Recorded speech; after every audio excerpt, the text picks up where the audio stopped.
من مست و تو دیوانه، ما را که برد خانه. 100 بار تو را گفتم کم خورد و سه پیمانه.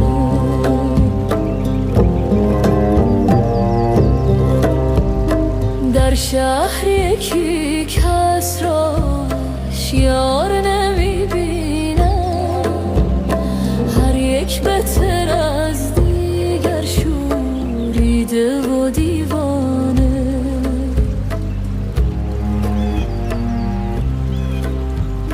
من مست و تو دیوانه، ما را که برد خانه. 100 بار تو را گفتم کم خورد و سه پیمانه. جانا به خراباتا تا لذت جان بینی، جان را چه خوشی باشد بی صحبت جامه. گفتم ز کجایی تو تسخر زد